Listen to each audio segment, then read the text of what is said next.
Service compris. Service compris. Votre émission de service comme tous les mercredis sur Radio Fribourg. Alors je sais pas si vous vous en souvenez, il y a quelques années encore, on entendait les petits garçons dire quand je serai grand, je vais être pompier. Les petites filles qui disaient moi quand je serai grande, je vais être hôtesse de l'air ou princesse. Aujourd'hui, nos enfants rêvent volontiers de métiers qui bousculent la barrière des sexes, ça c'est tant mieux. Et que ça fait plaisir d'entendre des petites filles qui veulent devenir pilotes d'avion, des garçons qui se voient pourquoi pas homme au foyer. Dans tous les cas, l'important, c'est tout simplement de trouver sa voie, ce qu'on a envie de faire comme métier, et surtout pas pour faire plaisir à son entourage ou pire encore par pesante tradition familiale. Bonjour Sarah Ismail. Bonjour à tous, bonjour Mike. Coach de vie à Bulle au sein de Body Plus Mind. Comment allez-vous ce matin, très chère bien, Sarah? merci. C'est quelque chose que vous aviez envie de faire depuis toute petite, coach de vie? Alors moi j'ai toujours voulu être dans la relation d'aide. Ça, c'est clair. Vous excellez tellement dans ce domaine. C'était important pour moi d'être disponible à l'écoute des gens. Mais j'avais pas que ça comme envie. J'avais aussi envie d'être journaliste. Donc quand je viens chez Radio Fribourg, du coup, ça accomplit quelque chose. Quelque part, on s'y retrouve. Sarah, quelles sont les premières questions à se poser quand on cherche sa place comme ça dans le monde professionnel? Moi, j'ai envie d'ouvrir carrément le champ des possibles. Donc, je vais poser une question. Je vais vous dire, si tout était possible, voilà, si vous imaginiez qu'il y avait tout qui était possible et qu'il n'y avait pas de limite de temps, d'âge, de contraintes financières ou des contraintes ou des limites plus personnelles, comment serait ma vie dans l'idéal? Qu'est-ce que je ferais? Comment je me verrais? Et est-ce que je me verrais nomade autour du monde? Est-ce que je me verrais en haut d'une montagne à élever des chèvres? Comment je me verrais? Comment je verrais ma vie? Et déjà, à partir de là, en fait, à partir du moment où on se dit que tout est possible, on peut considérer la vie différemment et faire des choix qui ont plus de sens dans notre vie.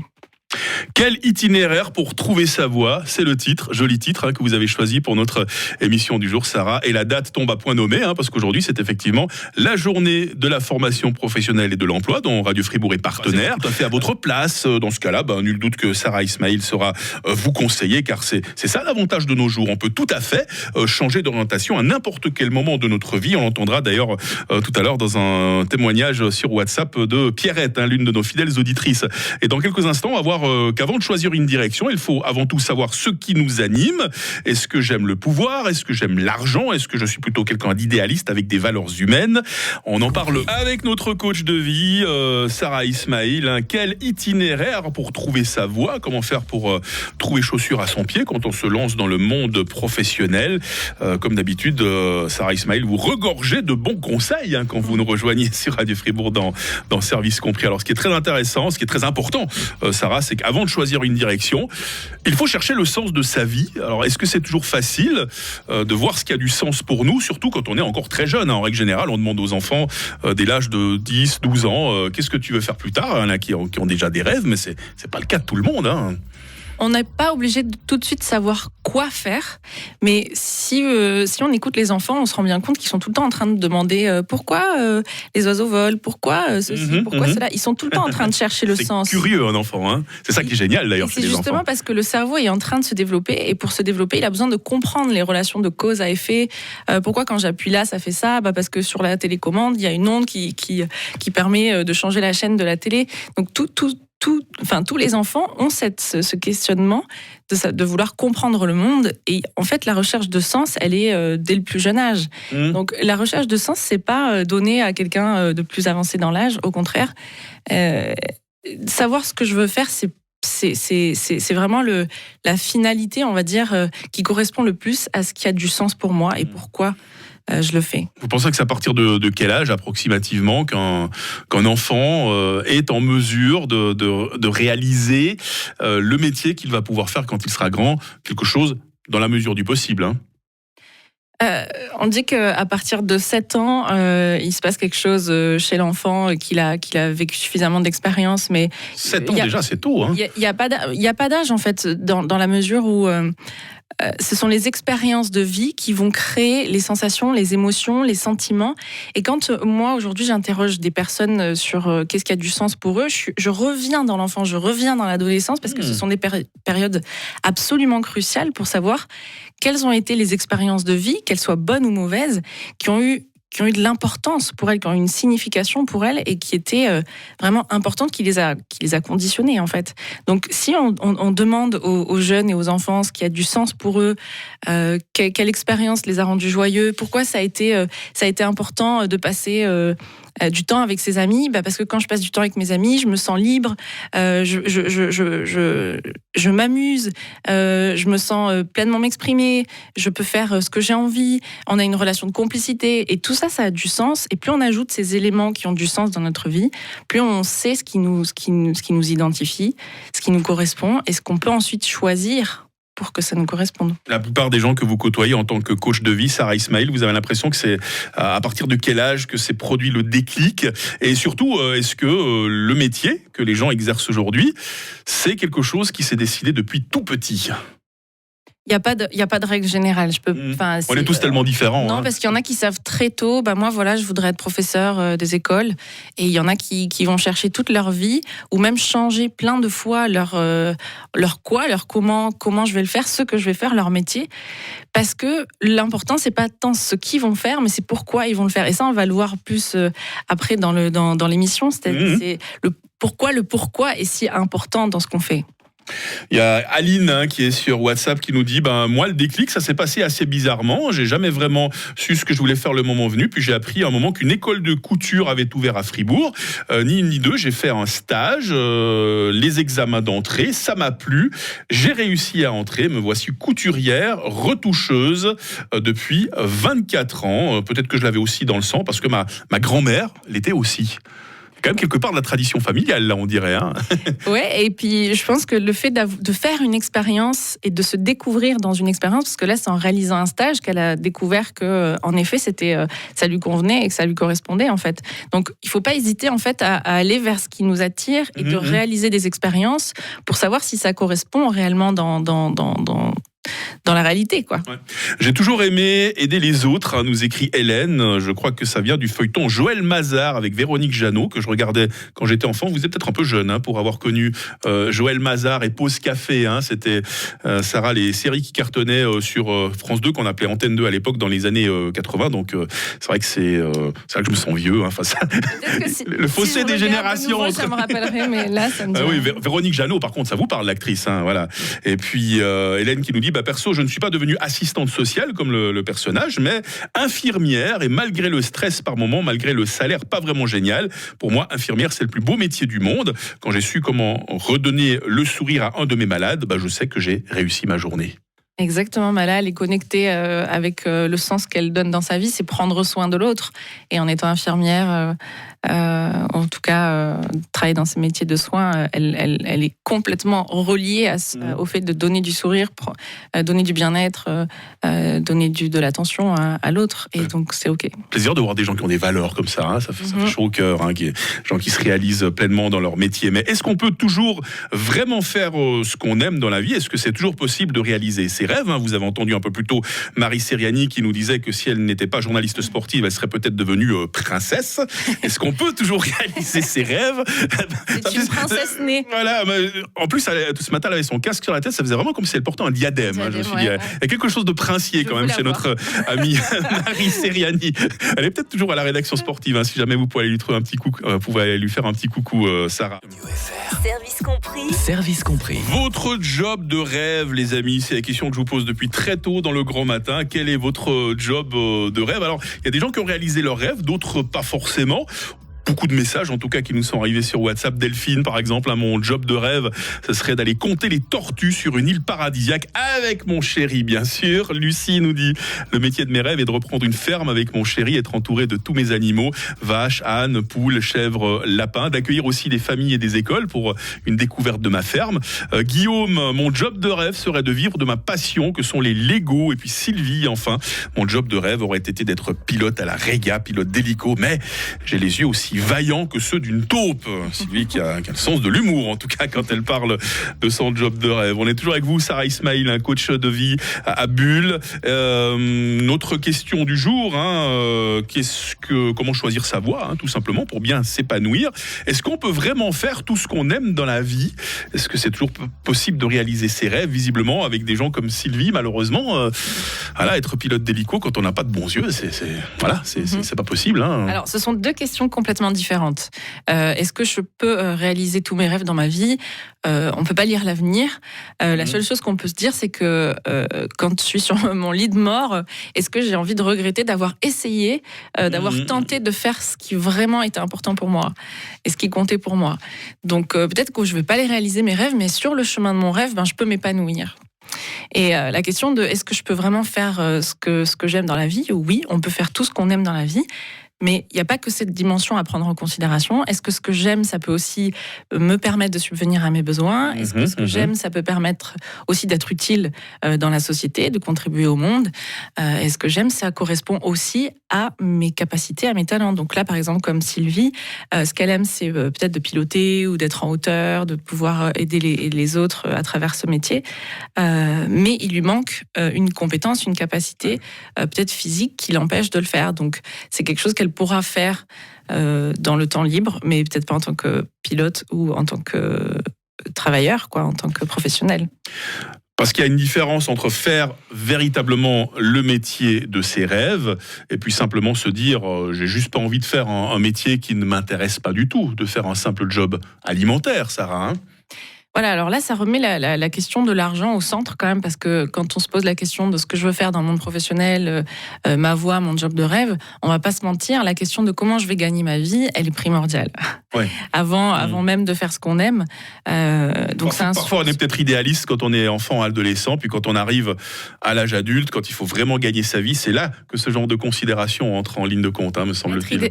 Être idéaliste, ça n'empêche pas d'être réaliste. L'idéal étant justement de pouvoir trouver le juste milieu entre ces deux choses-là. Et on le verra un petit peu plus tard quand on va parler de la notion de raison d'être ou d'ikigai selon les Japonais. Ouais. En l'occurrence, il est clair que quand on devient adulte et responsable, on doit prendre en considération le fait que subvenir à ses besoins, c'est une forme de responsabilité dans la vie. Aujourd'hui, on doit aller chercher de l'argent pour vivre. S'il n'y avait pas d'argent, on serait obligé d'aller chasser, d'aller construire nos abris. Ouais. On serait obligé de le faire. Donc il y a déjà cette responsabilité de base à prendre, parce que des fois on peut ne pas avoir envie de se lever pour aller travailler, pour aller chercher de l'argent, tout ça, mais ça fait partie de nos responsabilités, donc il y a quelque chose à assumer. Mais c'est pas parce que j'assume le fait d'aller travailler ou chercher de l'argent, générer de l'argent pour subvenir à mes besoins, que pour autant je dois faire quelque chose qui n'est pas épanouissant pour moi.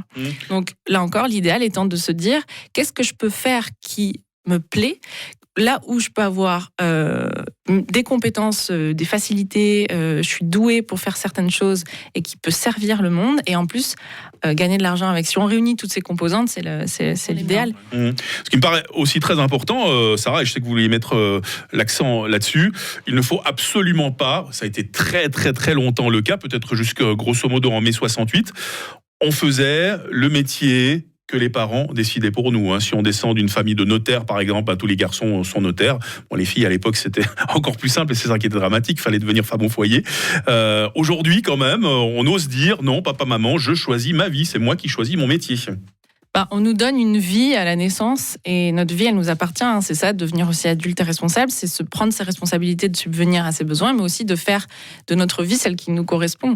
On n'est pas venu là pour en baver, on est venu là pour prendre plaisir à vivre sa vie, et on est complètement libre en fait de faire nos propres choix par rapport à ce qui nous correspond. Et c'est là tout le défi, c'est-à-dire de prendre cette autonomie et de cette liberté. Et quand on est dans des systèmes, que ce soit la famille ou la société qui nous oriente à faire certains choix qui sont plus ou moins conventionnels ou qui sont, comme tu disais, un peu coutumiers, culturels, eh bien, on n'est pas forcément libre. On est dépendant d'une manière de faire, d'une vision ou de ce que les parents, par exemple, projettent sur nous parce que c'est mieux pour nous, parce qu'ils ont peur pour nous et tout ça. Ce que je trouve génial à l'époque à laquelle nous vivons, Sarah Ismail, c'est qu'on peut à n'importe quel moment de notre existence choisir de changer d'orientation. Et là, j'ai envie, même s'il est un peu long, de partager avec vous un message envoyé par une des fidèles auditrices de Radio Fribourg. Un message WhatsApp qui nous arrivait un peu plus tôt ce matin. Oui, bonjour Mike, bonjour à toute la radio. C'est Pierrette. Bonjour le grand matin. Ça m'a interpellé la journée de formation pour les adultes parce que j'en fais partie. Et ma formation de rêve était commencée à l'âge de 17 ans. Et je commençais ma formation dans les soins. Et puis pour des soucis, j'ai dû arrêter et on m'avait dirigée dans l'hôtellerie. Et après, pour des soucis de santé, j'ai dû faire une réinsertion professionnelle et j'ai rechoisi les soins. Et maintenant, j'ai fait les cours Croix-Rouge donc pour être auxiliaire de santé. Ça fait 5 ans et là maintenant, je suis partie pour un AFP. Donc c'est une attestation fédérale professionnelle pour adultes dans une formation ASA, aide en soins, accompagnement. C'est sur 2 ans en cours d'emploi. Et disons qu'avec ma classe, je peux être la grand-maman un peu de tout le monde, la maman de tout le monde, mais qu'il n'y a pas d'âge pour se former, surtout que c'est quelque chose qu'on aime. Je trouve génial le message de Pierrette. Elle continue encore pendant des minutes et des minutes comme ça. Déjà, c'est quelqu'un qu'on adore sur Radio Fribourg. Pierrette, elle nous envoie toujours des messages avec son petit accent ensoleillé. C'est une fidèle auditrice du Grand Matin. Et voilà, c'est quelqu'un qui arrive gentiment, mais sûrement à l'âge de la retraite, qui accepte encore de se lancer des nouveaux défis. Je trouve ça génial. Je ne sais pas ce que vous en pensez, Sarah. C'est inspirant. Pierrette, elle me fait penser justement, parce qu'on en parle après, à ces fameux japonais qui parlent de l'ikigai, donc sa raison d'être. Sur l'île d'Okinawa, en fait, la plupart, c'est l'île où ils sont les plus âgés, où ils travaillent le plus longtemps, en fait, jusqu'à 90 ans. Ils sont contents de travailler, ils sont contents d'être utiles, et en fait, ils savent très bien que s'ils s'arrêtent de travailler, d'être utiles et de faire ce qui a du sens pour eux, en fait, ils déclinent. Et donc il y a là, ce culte du travail au Japon qui est quelque chose d'absolument incroyable. Il y a quelques années encore, les Japonais, ils aimaient offrir leurs vacances à leurs patrons et continuer à travailler. Je ne sais pas si c'est toujours le cas. Mais c'est la culture aussi de la joie, de trouver la joie dans le fait d'être occupé. En fait. D'accord. Donc, c'est toute une vision du monde. Mais quand bien même, là, Pierrette, ce qui se passe, c'est que depuis... elle répond exactement à la première question qu'on a posée tout à l'heure. Elle se dit, si tout était possible, qu'est-ce que je ferais ? C'était pas possible quand j'étais plus jeune, mais aujourd'hui, moi, j'ai encore l'énergie. Je pense qu'elle est surtout connectée à ce qui a du sens pour elle et pourquoi c'est important d'être auprès des personnes et d'apporter du soin. Et donc, quand elle est connectée à son pourquoi, peu importe le temps, peu importe l'énergie que ça demande, elle aura toujours de l'énergie pour le faire et elle voudra le faire. Et donc, elle se dit bien ça, elle se dit c'est peu importe mon âge, je vais quand même le faire. Donc si d'autres personnes peut-être se seraient dit mais à mon âge c'est plus possible. Et dès lors qu'on se dit que c'est plus possible, on ferme les portes. Vous savez, dans les plus grandes découvertes scientifiques, les plus grandes avancées qui se sont faites, si les personnes disaient que c'était pas possible d'envoyer des hommes sur la Lune, ils auraient jamais essayé. On leur a pas dit que c'était impossible, et ils l'ont fait, comme dit le petit adage. J'aime beaucoup être avec vous, Sarah Ismail, coach de vie, dans notre rendez-vous du mercredi, service compris. Vous avez beaucoup parlé du Japon, ça fait un moment que vous me glissez ce mot, l'ikigai, ou la raison d'être, les 4 déterminants pour trouver son ikigai. C'est tout un ensemble de 4 ensembles avec une intersection au milieu. On en parle dans la dernière partie de Service compris. Avec plaisir. Je sens que vous êtes à 10. Radio FR. Service compris. Service compris. Sarah Ismail, coach de vie. Comment trouver sa voie professionnelle, comment s'épanouir. La réponse se trouve peut-être dans un diagramme avec 4 ensembles qui interagissent les uns avec les autres. Et ce diagramme, c'est un moment là que vous demandez qu'on en parle, c'est l'ikigai. L'ikigai, c'est quelque chose qui vient du Japon et ce sont les 4 déterminants. Donc, en fait, pour être pleinement épanoui dans la vie professionnelle, dans la vie tout court. Voilà, en japonais, ikigai, ça veut dire ce pourquoi la vie mérite d'être vécue. Oh, c'est joli ça. C'est la fameuse raison d'être en fait. Donc, ça rassemble le fait de faire ce qu'on aime. Voilà, ça c'est le premier élément. Voilà, ça rassemble le fait de faire ce dont le monde a besoin. De faire, un troisième élément, ce pourquoi je peux être payé. Ouais. Et ensuite de faire ce dans quoi je suis bon. D'accord. En fonction de mes compétences. Alors, ce qui est intéressant, donc forcément, le but suprême, ce serait que les 4 ensemble se rejoignent en leur milieu. C'est là qu'on trouve véritablement ce qu'on appelle l'ikigai. Hein. Voilà. Mais il y a aussi possibilité d'avoir des intersections entre 2 éléments. Hein. Si vous correspondez à ce dont le monde a besoin et ce pourquoi vous êtes payé, on appelle ça une vocation, par exemple. Hein. C'est déjà le début de l'épanouissement pour vous, alors ? Oui, alors maintenant, il manquera toujours quelque chose si les 4 déterminants sont pas assouvis, disons. Parce que si je fais par exemple que ce que j'aime, il se peut que ce soit certainement plaisant, mais que ce soit pas viable. Il se peut que si je fais seulement ce dont le monde a besoin, c'est-à-dire que je fais que des œuvres de charité, pareil, ça sera difficilement viable parce que je ne me fais pas payer pour ça. Ou alors ce dont le monde a besoin, ça peut être un métier alimentaire, entre guillemets, sans pour autant que ce soit péjoratif. Et voilà, je passe ma vie à faire quelque chose qui ne me plaît pas foncièrement. Hein. Voilà, ça peut créer des vides ou des manques si on n'utilise pas une autre dimension du diagramme. Ça, c'est surtout ce pourquoi vous êtes payé, hein, le job alimentaire. Je pense que c'est plutôt ça, hein, en fait, si on est pleinement là-dedans. Hein. Et puis, si on fait uniquement ce pourquoi on est doué, par exemple, ça donne quoi alors ? On peut se sentir satisfait parce que c'est satisfaisant d'être bon dans quelque chose, mais il peut y avoir un sentiment d'inutilité. Parce que je suis bon pour prendre des photos, mais à quoi ça sert pour le monde ? Il y a beaucoup de gens, vous pensez, qui arrivent vraiment à concilier ce qu'on aime, ce dont le monde a besoin, ce pourquoi on est payé, puis ce pourquoi on est doué ? Ça, c'est justement notre idéal à tous. Je pense qu'il y a beaucoup de monde qui peut réussir à faire que ces 4 déterminants soient présents dans la vie. Mais de manière indépendante. D'ailleurs, il y a un témoignage qui était intéressant là-dessus, c'est de dire, moi, mon équilibre, c'est de faire ce pourquoi je peux être payé et ce dans quoi je suis bon dans mon travail. Et d'autre part, dans mes hobbies, je fais à la fois ce que j'aime et je peux être utile pour le monde. Donc, si aider, par exemple, c'est quelque chose que j'aime et que c'est utile pour le monde, mais que je me fais pas payer grâce à ça, je me sens quand même complet, en fait, je me sens quand même accompli. Donc c'est vrai que si on n'arrive pas à cumuler tous ces déterminants dans un seul et même job, parce que c'est pas forcément évident, au moins que tous ces déterminants soient remplis dans les différents domaines de vie. Et dans ce cas-là, la boucle est bouclée, en fait.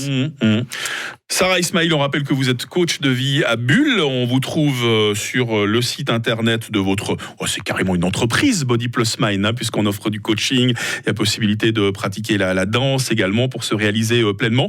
Vous offrez du coaching intensif à partir du mois de juin, me dit-on. Hein ? Oui, absolument. Justement, j'aide les gens à trouver, on va dire, leur mission, leur chemin, d'aller libérer ce qui les bloque et puis de s'orienter vers une reconversion, vers un projet de vie, vers un rêve.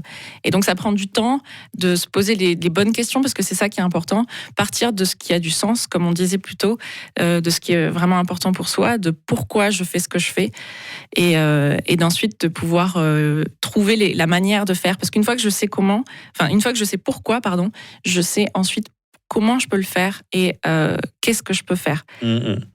Quel itinéraire pour trouver sa voie ? Vaste question pour laquelle on vous a donné quelques pistes, quelques bouts de chemin déjà, grâce à Sarah Ismail, coach de vie. Merci beaucoup Sarah d'avoir été avec nous aujourd'hui sur Radio Fribourg. Si vous hésitez dans votre orientation professionnelle et que vous aimeriez trouver votre voie pour vivre une vie épanouie, je serai heureuse de vous accompagner et de faire le point ensemble au cours d'un accompagnement sérieux, complet et méthodique. Vous pouvez trouver toutes les informations dans le lien de la vidéo sur mon site internet body-plus-mind.com et je serai heureuse de vous accompagner pour vous lancer vers votre voie. À très bientôt.